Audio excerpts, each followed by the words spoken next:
Allied engineers blew up the bridges the Germans had hoped to capture.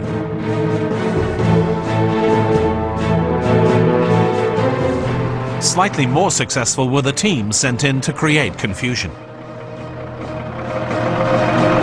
North of Malmedy, the entire US 16th Infantry Regiment was dispatched in the wrong direction.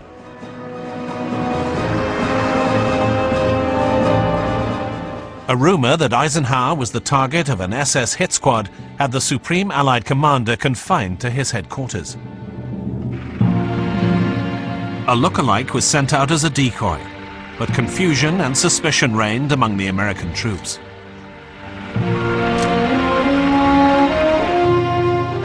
Checkpoints were set up at which Americans were questioned about baseball teams or Hollywood stars. Even three-star generals did not escape the rigorous checks.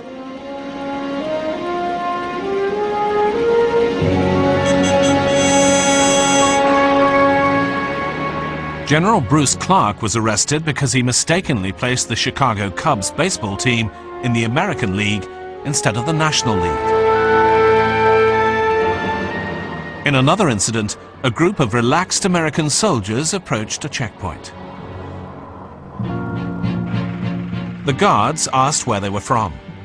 The troops replied from a nearby US cavalry company. Immediately, the guards opened fire. The guards later explained the summary execution. The US cavalry only ever referred to their units as troops, not companies. That was the giveaway.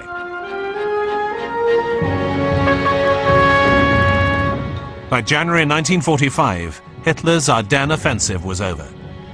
Skorzeny's operation had failed, and most of his agents had been captured. No mercy was shown to the Germans dressed as Americans.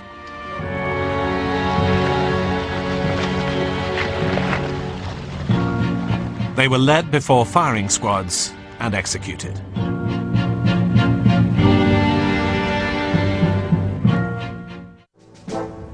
In the final months of the war, Skorzeny organized guerrilla groups throughout Germany. Many were just children, still willing to kill and die for their Führer.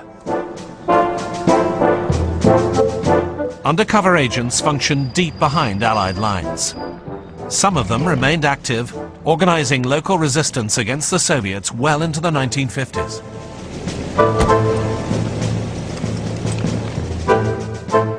On the 10th of April 1945, Skorzeny saw Hitler in Berlin for the last time.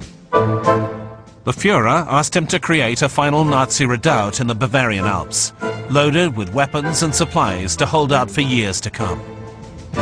But by then, the situation was hopeless, and Skorzeny gave himself up to the Allies, who were convinced he had flown Hitler out of Berlin to some secret destination.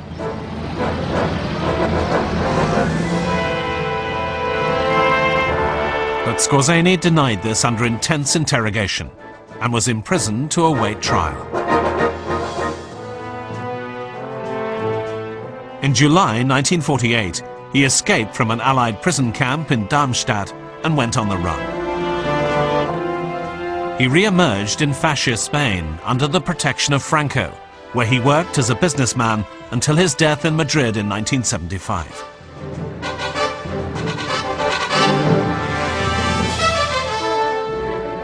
His funeral was an opportunity for old war veterans to gather and pay their final respects to this most remarkable commander of special forces. Many of them remained loyal to the Nazi regime.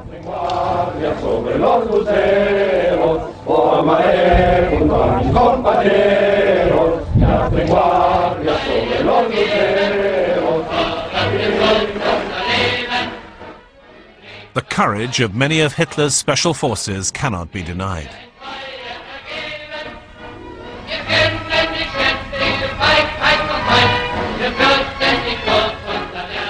Their secret operations were the equal in skill and daring of any undertaken by their opponents.